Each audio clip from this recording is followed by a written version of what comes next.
नमस्कार, स्वागत है आप सभी का न्यूज ब्रॉडकास्ट 24 में। राजस्थान के जालौर में मटके से पानी पीने के मामले में छात्र की बेरहमी से पिटाई करने के बाद हुई मौत को लेकर राजस्थान में ही नहीं बल्कि पूरे देश के दलित संगठनों में आक्रोश है।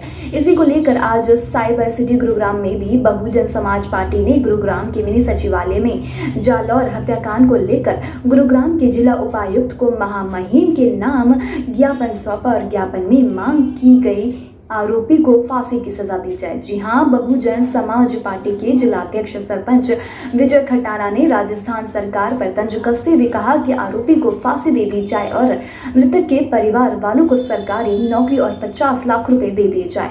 तो वहीं बहुजन समाज पार्टी के प्रदेश सचिव जगबीर सिंह फुलिया की माने तो ऐसी सरकार को बर्खास्त कर देना चाहिए जिसके राज में किसी को मूंछ रखने पर मार दिया जाता है तो किसी को मोटरसाइकिल पर चढ़ने पर मार दिया जाता है, किसी को घोड़ी पर चढ़ने पर मार दिया जाता है तो किसी को मटके से पानी पीने पर मार दिया जाता है। सरपंच विजय खटाना, जिला अध्यक्ष बहुजन समाज पार्टी। देखिए, ये जो सरकारें हैं ये कहती है कि भाई जातिवाद हमने खत्म कर दिया, हम भाईचारे को बढ़ा रहे हैं, पूरा देश एक है।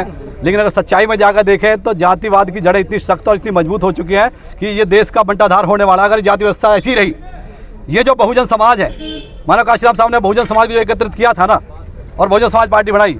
यदि बहुजन समाज नहीं जागेगा ना तो उनका तो विनाश निश्चित है।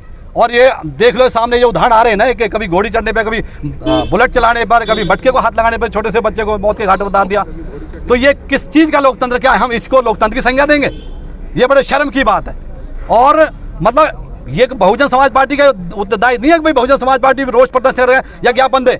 ये सभी राजनीतिक पार्टियां, सबका एक कर्तव्य बनता है कि इसके खिलाफ मुहिम चलावें, इसका रोष प्रकट करें और इसका ज्ञापन देवें, जिससे कि जो हत्यारा उसको मौत की सजा दी जाए और जो परिवार है उनको मुआवजा दिया जाए, कम से कम 50 लाख का मुआवजा, और एक सरकारी नौकरी दी जाए। मेरा नाम जगबीर सिंह फुलिया है, मैं बहुजन समाज पार्टी का प्रदेश सचिव हूँ।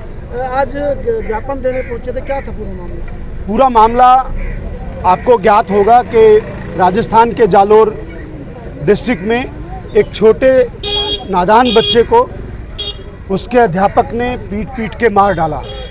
उसी के विरोध प्रदर्शन के लिए, रोष प्रदर्शन के लिए बहुजन समाज पार्टी आज अपने जिला हेडक्वार्टर पर ये रोष प्रदर्शन कर रही है। तो क्या मांगे हैं आपकी? मांगे हैं कि उस परिवार को न्याय मिले और एक परिवार में एक सरकारी नौकरी और 50 लाख रुपए कम से कम सरकार उसको मुआवजा दे। जिस तरीके से गोपीचंद गहलोत ने 5 लाख रुपए एक छोटे से बच्चे की जीवन की कीमत लगाई है, हम इस सरकार से बिल्कुल सहमत नहीं हैं।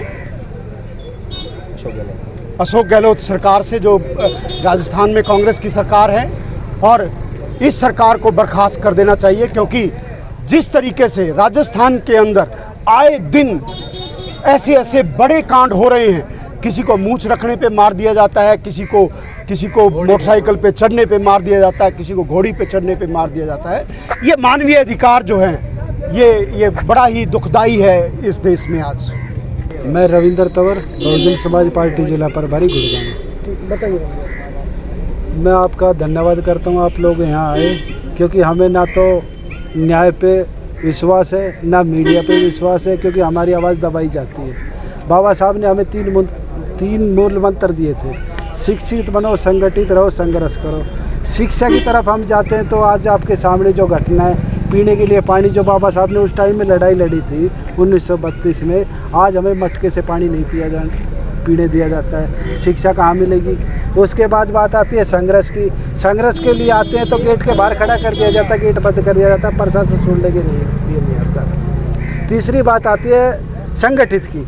जो ये समाज है, ये संगठित आज बिल्कुल नहीं। अगर संगठित होता, इनका एक झंडा एक डंडा होता तो आज ये घटनाएं नहीं घटती। साहब काशीराम ने कहा था, जिसकी सत्ता होती है उसकी तरफ किसी की आंख उठाने की हिम्मत नहीं होती। और हम पूरे बहुजन समाज से ये अपील करते हैं कि इस देश में समता मूलक समाज की स्थापना जो ज्योतिबा फूले ने की थी उसकी वो करे, भाईचारा बनाए, बंधुत्वता बनाए और सबको साथ लेके, और उस नीति पे बहुजन समाज पार्टी जो दिन रात काम करती है। आज किसी भी दलितों पे, पिछड़ों पे, अनुसूचित जनजातियों पे जहाँ भी अत्याचार होती है, बहुजन समाज पार्टी सबसे अग्रिम लाइन में होती है। और मैं आपके मीडिया के माध्यम से अपने समाज के हर उस नेता को जो भिन्न भिन्न पार्टियों में रह के, कोई कांग्रेस में, कोई बीजेपी में, कोई इनेलो में, कोई किसी भी, जब समाज की बात आए तो अपनी पार्टी का झंडा और पटका लेके समाज के बीच में आए और ये कहे हम समाज के लिए तैयार खड़े, चाहे हम किसी भी पार्टी में हैं। लेकिन ऐसा देखने को नहीं मिलता।